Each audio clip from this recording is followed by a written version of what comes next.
গুলাম কবরে প্রতিদিন মানুষের নাম ধরি ধরি 20 বার করিয়া ডাকতে থাকে। সুবহানাল্লাহ। কবরে প্রত্যেকের নাম ধরি ধরি 20 বার ডাক দে, আরে আল্লাহর গুলাম তুমি যে আমার উপরে দিয়া টিয়া যাইরা তুমি জানো নি আমি আমি হইলাম এক নির্জন বাসন, আমি এক নির্জন স্থান। আমার কাছে আইবার আগে তুমি তোমার সাথী লইয়া আইও, কারণ আমার ভিতরে আবার বাদে তোমার কোনো সাথী নাই। আমি হইলাম এক অন্ধকার ঘর, আমার ভিতরে আইবার আগে বাতি লইয়া আইও, কারণ হইল আমার মাঝে কোনো বাতি নাই। আমি হইলাম মাটির ঘর, আমি হইলাম সাপ বিচ্ছুর ঘর। যদি আইবার আগে সাপ বিচ্ছু দূর করিয়া না আইতে পারো, জানিয়া রাখিও যেই দিন তুমি আইবা কিয়ামত পর্যন্ত কামড়াইতে থাকবো।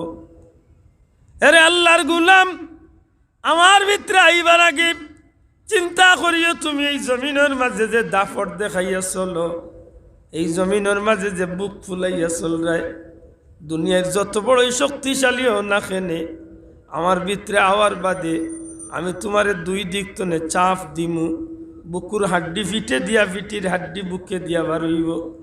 চিন্তা করিও এই জমিনের মাঝে কেউরে আমি ছাড় দিছি না। অতএব আল্লাহর গুলাম আইবার আগে চিন্তা করিয়া আইও, যদি তুমি কবরের সামান জোগাড় করিয়া না আইতে পারো, এই কবর তোমার লাগি রহমতুল্লিল আলামিনে ফরমাইছেন জাহান্নামের গাড়া। মৌত বড় কঠিন, মৌত বড় কঠিন। কেমন কঠিন বলে, একটা জিতা ছাগল রে, এটা জিতা বকরি রে যদি কেউ চামড়া উফতা তুলে, এটা জিতা ছাগলের চামড়া যদি কেউ উফতা তুলিয়া টানে, এই ছাগলটা যেভাবে আসমানে জমিনে চিৎকার করব, এর চেয়ে বেশি 1000 গুণ বেশি আসমানে জমিনে চিৎকার করব, জাহান্নামী হল দুনিয়ায় তুমি বিদায় দিয়ে বসব। দয়া করে মাথা কয়, আমরা মালিক আল্লাহ নাই, এই হইলাম মাবুদ, আর আমরা হইলাম তান গুলাম, আমরা হইলাম আব্দ। আব্দ শব্দের অর্থ হইল বান্দা। দয়া করে জবাব দেখো, আব্দ শব্দের অর্থ কিনা? বান্দা। বান্দা কারে কয়? যে মানুষে আল্লাহর বন্দেগি করে, সংক্ষেপে জবাব হইল তারে বান্দা হয়। ওয়াজ হন্য গেছে কি সারা? সারা ওয়াজ মাদ্রাসার দাঁড়িয়ে গেছে কি?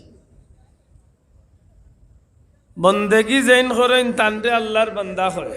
আল্লাহ আসতে মাথকু আমার লগে সংক্ষেপে জবাব হইল বান্দাকে যেন আল্লাহর গুলামির জিন্দগি বন্দেগি করেন তানরে হয় বান্দা। যেন বন্দেগি করেন না তানরে কিতা কোয়া হইতো? বেন্দা। মাত্তা না।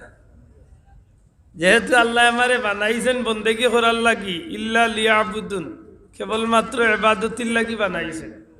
আতই না, মা খালাকতুল জিন্না ওয়াল ইনসা ইল্লা লিয়াবুদুন। আল্লাহ এখন মানুষ আর জিন্নাত দুই জাতিরে বানাইছি আমার ইবাদতির লাগি, বন্দেগির লাগি। যেইন বন্দেগি করতা না, এইন বন্দারই বাইন না বেন্দ হইতা মাথা নাই।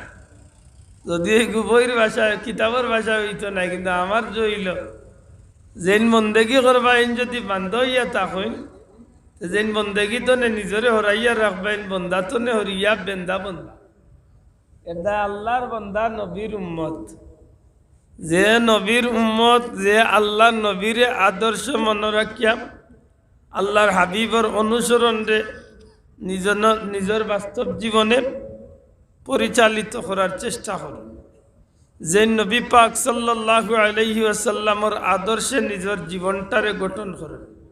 মাতই না, নবীর উম্মত এটা আল্লাহর বন্দা, নবীর উম্মত, ইগুলার বড় মান। যেইন আল্লাহর বন্দা নবীর উম্মত হইতা পারবা, এক ইমানদারের তালিকার তার নাম ঢুকাই লিবা। 7 আসমান 7 জমিন রে এক পাল্লাত, আর এক ইমানদারের জবানের লা ইলাহা ইল্লাল্লাহ এক পাল্লাত। নবীজি ফরমাইছেন লা ইলাহা ইল্লাল্লাহর ওজন আল্লাহর কাছে বেশি। সুবহানাল্লাহ। বড় করে হইতে সুবহানাল্লাহ। যদি বন্দা না যায়, যদি নবীর উম্মত হওয়া যায়, দাম আছে নি না নাই? আপনারা মাতিরা না, দাম আছে নি না নাই? আছে। যদি আল্লাহর বন্দা না হইয়া বেন্দা হইন, উম্মত না হইয়া সম্ভক্ত হইন। মাতকা বন্দা না হইয়া বেন্দা, আর উম্মত না হইয়া সম্ভক্ত। তাইলে হাসা করে কক্কা চাই, এই জমিনের যে কয়েকদিন আপনি বেড়ানি তাইছেন, এই জমিনের জিন্দগি শেষ হইব না হইতো নাই? মাত্তা নাই। এই জিন্দগির সফর একদিন শেষ হইব তো। আপনি ইচ্ছা করলেও যাইবা, ইচ্ছা না করলেও যাইবা, মরা লাগবো। যখন আপনি আল্লাহর গুলামির জিন্দগি বাদ দিয়া, নবীর তরিকার জিন্দগি বাদ দিয়া ইচ্ছা মতো শয়তানের অনুসরণ করিয়া চলবা, এই জীবন যেদিন শেষ হইব, এই দিন তো নেই আপনার পরকালীন জিন্দগির যে চিত্তম শুরু হইব, মাটি আউরু যেগু শুরু হইব, এগু সম্পর্কে আমরা প্রত্যেকের কম বেশ ধারণা থাকার দরকার। দুঃখজনক হইল সত্য, আমরা অধিকাংশ মানুষে জানি কিন্তু মানি না। আল্লাহ আস্তে জবাব দেখো, অধিকাংশ মানুষ আমরা জানি কিন্তু মানি না। আমরা জানি যে আল্লাহর নাফরমানি করলে আমার লাগি বিপদ আছে নি না নাই? কোন দিন তো নে বিপদ? মরার পরে? জি না, মরার দিন তো নে। মাথান বুঝাইতাম গিলা কোন দিন তো নে বিপদ বলে, মরার দিন তো নে বিপদ। কুরআন শরীফের এক আয়াতে শিক্ষা দে, জান্নাতি মানুষগুলোর মৌতর দিন তো নে তার জান্নাতি আরাম আয়া শুরু। সুবহানাল্লাহ কইনা। ইন্নাল্লাযীনা ক্বালু রাব্বুনাল্লাহু সুম্মা ইসতাকামু তাতানাজ্জালু আলাইহিমুল মালায়েকা।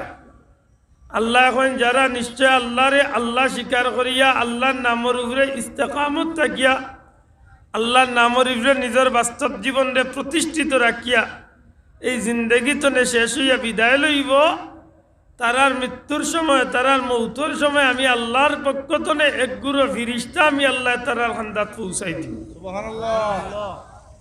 আল্লাহ কইরা আর ও ফিরিস্তা হল আইবা, আওয়ার বাদে আল্লাহর বন্দারে উঠিয়া কইবা, ও আল্লাহর গুলাম, আল্লাহ তাখাফু ওয়ালা তাহজানু ওয়া আবশিরু বিল জান্নাহ। এবার বড় করে হুক্কা সুবহানাল্লাহ। ও আল্লাহর গুলাম, তুমি ডরাইও না, তুমি চিন্তাও করিও না, তুমি দুনিয়ায় থাকতে জান্নাতর আশায় যে নেকির কাম করছলা, দুনিয়ায় থাকতে যে বেহেশতর লুবে বা জান্নাত যাইবার লাগি যেন তুমি দুনিয়ায় থাকতে আল্লাহর রেজামন্দি হাসিল করছলাই, ও আল্লাহর গুলাম, ও বা চাইয়া দেখো তোমার চকুর সামনে আমরা আল্লাহর দেওয়া সেই জান্নাত খান তোমার চকুর সামনে তুলিয়া ধরছি। বড় করে কইতে হইব সুবহানাল্লাহ। একটু হিসাব মিলাইন জানো, জান্নাতি মানুষের লাগি এই ব্যবস্থা হইল মৌতর সময়, তো ঠিক জাহান্নামী মানুষের লাগি বিপরীত। মাত্তা না সাব, জান্নাতির লাগি এই আরামের ব্যবস্থা হইলে জাহান্নামীর লাগি বিপদ আছে নি না নাই? ফিরিস্তা আল্লাহ কইলা উঠিয়া, আল্লাহর গুলাম তুমি ডরাইও না বলে কি তার ডর? সারা জীবন মিয়া সাহেবের মুখে, আলিমগলার মুখে শুনছি মৌত বড় কঠিন এক বিষয়। আসলে মৌত কঠিন নি না কঠিন নাই? মাতকা সাব, মৌত কঠিন, মৌত বড় কঠিন, মৌত বড় কঠিন। কেমন কঠিন বলে, একটা জিতা ছাগল রে, এটা জিতা বকরি রে যদি কেউ চামড়া উফতা তুলে, এটা জিতা ছাগলের চামড়া যদি কেউ উফতা তুলিয়া টানে, এই ছাগলটা যেভাবে আসমানে জমিনে চিৎকার করব, এর চেয়ে বেশি, হাজার গুণ বেশি আসমানে জমিনে চিৎকার করব জাহান্নামী হল দুনিয়ায় তুমি বিদায় দিয়ে বসবো। নাউজুবিল্লাহ। মৌত কঠিন, মাত্তা না সাব, মৌত কঠিন নাইনি? এই সময় আল্লাহর বন্দার সুরত, এই সময় আল্লাহর বন্দার চকুর সামনে যখন মালাকুল মৌত আজরাইল তান সঙ্গভঙ্গ লইয়া আইবা, তান সাথী অকল লইয়া যখন মালাকুল মৌত ইয়া হাজির হইবা, তখন এই মালাকুল মৌতর সাথী অকলের চেহারা দেখার বাদে একজন দুজকি মানুষের পিঞ্জিরার ভিতরে, শরীরের ভিতরে জান লুকাইবার সুযোগ পাইত না। ফাওয়ার বুড়ি আঙ্গুলের মাথা তনে মাথার মগজ পর্যন্ত সারাটা শরীর চক্কর দিতে থাকবো, পেরেশান হইয়া, যেভাবে একটা উড়ন্ত পাখিরে পিঞ্জিরার ঢুকাইলে পেরেশান। মাত বুঝরানি? এই অবস্থার মাঝে জাহান্নামের অস্ত্র তান্ডে দেখাই লইব যে ও অস্ত্র দিয়া তোমার জান কবজ করবে।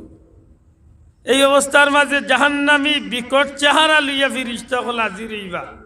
আগুনের জিঞ্জির থাকবা আতো, আগুনওয়ালা অস্ত্র থাকবা আতো, সব কিছু মিলাইয়া মৌতর বিষয়টা ভয়ানক নি না ভয়ানক না? আল্লাহ হচ্ছে জুড়ে মাতকা ভয়ানক, বড়ই ভয়ানক। আবার ইমাম সৈয়দ তান কিতাব আনছেন যে জান্নাতি হলর লাগি মৌতটা বড় নিরাপদ। সুবহানাল্লাহ। জান্নাতি হলর লাগি মৌত কিতা বড় শান্তি।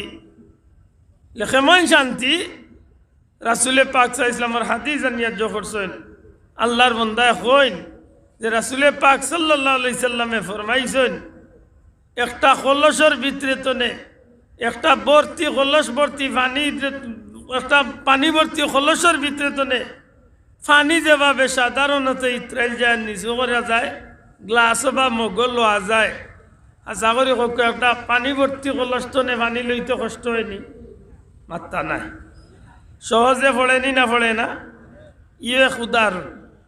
আরেক উদাহরণ আনছেন যে একটা বাচ্চায় মার দুধ খাইবার লাগি পেরেশান হয়, পাগল হয়, চিৎকার করে, পেটর বুকে বাচ্চায় একসময় মার স্তন ভাইয়া মনের আনন্দে খাওয়া শুরু করে, আর খাওয়ার এক পর্যায়ে গিয়া বাচ্চা পেট ভরি যায়, মার স্তন মুখ লইয়া বাচ্চা কোনবাই ঘুমাই যায়, বাচ্চা কইতে পারে না। সুবহানাল্লাহ। বাচ্চা পেটর বুকে খানিত লাগছিল, কিন্তু পেট ভরার বাদে বাচ্চা এমন শান্তি হয়েছে, মার স্তন মুখ লইয়া ঘুমাই গেছে, বাচ্চা কইতে পারে না। আল্লাহর রসুলে ফরমাইন, মালাকুল মউত আজরাইলে জান্নাতি হলর জানরে ওলা কবজ করিয়া আনবা। হও যে ফিরিস্তা ইয়া কইলা, তুমি চাও তোমার লাগি জান্নাত লইয়া আমরা আইছি, তুমি দুনিয়াইতনে বিদায় হওয়ার বাদে ও জান্নাত তোমার ঠিকানা। যখন আল্লাহর বন্দা ওবাদি সাওয়াত লাগবা, আর ও সাওয়াত রইতে রইতে মালাকুল মউত আজরাইলে ই আল্লাহর গুলামর জান কবজ করিয়া নিবা গিয়ে আল্লাহর বন্দা নিজেও টের পাইতা না। বড় করে কইতা নাই সুবহানাল্লাহ। তাইলে আমরা ভাইলাম মউত একদিকে বড় কঠিন, বড় কষ্টের বিষয়, ভয়ানক বিষয়, আর একদিকে মউত বড় শান্তির বিষয় না? কিতাব সাহেব মউত খুব ভয়ানক। আল্লাহর বন্দারে ফিরিস্তা কইন, আল্লাহ তাখাফু, তুমি ডরাইও না। ওকা সুবহানাল্লাহ। আরে আল্লাহর গোলাম, তুমি ডরাইও না, তুমি ডরাইবার কোনো কারণ নাই। প্রশ্ন আনন যে খেনে খোয়া হয়, আল্লাহর বন্দায় সারা জীবন উনছে মৌতর বিষয়টা বড় ভয়ানক, কবরের জগৎটা বড় ভয়ানক। কারণ রাসূলে পাক সাল্লাল্লাহু আলাইহি সাল্লামে ফরমাইন, কবরে প্রতিদিন মানুষের নাম ধরি ধরি 20 বার করিয়া ডাকতে থাকে।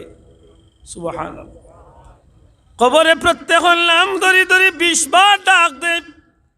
আরে আল্লাহর গুলাম, তুমি যে আমার উপরে দিয়া টিয়া যাইরা, তুমি জানো নি আমি আমি হইলাম এক নির্জন বাসন, আমি এক নির্জন স্থান। আমার কাছে আইবার আগে তুমি তোমার সাথী লইয়া আইও, কারণ আমার ভিতরে আবার বাদে তোমার কোনো সাথী নাই। আমি হইলাম এক অন্ধকার ঘর, আমার ভিতরে আইবার আগে বাতি লইয়া আইও, কারণ হইল আমার মাঝে কোনো বাতি নাই। আমি হইলাম মাটির ঘর, আমি হইলাম সাপ বিচ্ছুর ঘর। যদি আইবার আগে সাপ বিচ্ছু দূর করিয়া না আইতে পারো, জানিয়া রাখিও যেই দিন তুমি আইবা কিয়ামত পর্যন্ত কামড়াইতে থাকবো। আরে আল্লাহর গুলাম, আমার ভিতরে আইবার আগে চিন্তা করিও, তুমি এই জমিনের মাঝে যে দাফট দেখাইয়া চলো, এই জমিনের মাঝে যে বুক ফুলাইয়া চল রায়, দুনিয়ার যত বড়ই শক্তিশালী হো না কেনে, আমার ভিতরে আওয়ার বাদে আমি তোমারে 2 দিক তনে চাপ দিমু। বুকুর হাড্ডি ফিটে দিয়া, ফিটির হাড্ডি বুকে দিয়া বার হইব। চিন্তা করিও, এই জমিনের মাঝে কেউরে আমি ছাড় দিছি না। অতএব আল্লাহর গুলাম, আইবার আগে চিন্তা করিয়া আইও। যদি তুমি কবরের সামান জোগাড় করিয়া না আইতে পারো, এই কবর তোমার লাগি রহমতুল্লিল আলামিনে ফরমাইছেন জাহান্নামের গাড়া। চিন্তার বিষয় আছে। আমার ভাই হল আল্লাহর ফিরিস্তা হলে উঠিয়া কইল আল্লাহ তাকাফু, তুমি ডরাইও না। কিতাবের মাঝে লেখেন যে কোন বিষয় নিয়ে ডরাইবার লাগি না করা হয়। আল্লাহর বন্দারে ফিরিস্তা হলে মেন করেন তুমি মৌতর ডর ডরাইও না, কবরর ডর ডরাইও না। আল্লাহর গুলাম, তুমি আল্লাহর গুলামির জিন্দেগি করিয়া আইছো, আল্লাহর রেজামন্দি হাসিল করিয়া আইছো, তোমার ডরাইবার কোনো কারণ নাই।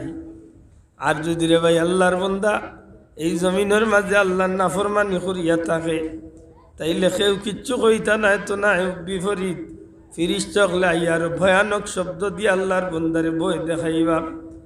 2 নম্বরে ডাকিয়া কোয়া হইব ওলা তাহজানু, তুমি চিন্তা করিও না। প্রশ্ন আনন কিসের চিন্তা?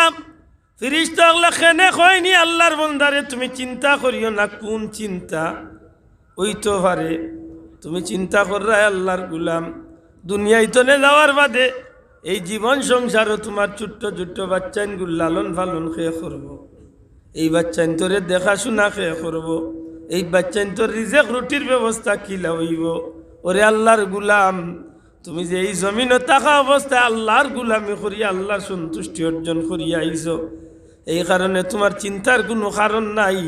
তোমার বাচ্চাইন তোর, তোমার পরিবারের, তোমার কলিজার টুকরা ওলাদ হলোর জিম্মাদারি দুনিয়ার কোনো মানুষের হাত নেওয়ার দরকার নাই। তুমি আল্লাহর গুলামি করি যাওয়ার কারণে তোমার বাচ্চাইন তোর চিন্তা করা লাগতো নাই। তোমার বাচ্চাইন তোর জিম্মাদারি স্বয়ং আল্লাহ তার কুদরতি হাত লইলিবা। আশা করি কোকা চাইন এই দিন প্রত্যেকের বেলায় একদিন আছে নি না নাই? জি আমার ভাই হল বন্ধু হল, এই কারণে মনে রাখার দরকার বান্দা হিসাবে আল্লাহর বন্দেগি করতেই হইব। নবীর উম্মত হিসাবে আল্লাহর নবীর অনুসরণ, নবীর আদর্শ আমার জীবনে সঙ্গ দিতেই হইব। নাকি দেওয়া চাও? দুঃখজনক হইলেও সত্য, আজকের পৃথিবীর সংখ্যার দিক তলে মুসলমান কম নাই, রাষ্ট্রের দিক তলে মুসলমানের রাষ্ট্র কম নাই, সম্পদের দিক তলে মুসলমানের সম্পদ কম নাই। আল্লাহ চাইর জন্য আমরারে দিছে, সব দিক তলে আল্লাহ আমরারে সফল বানাইছে।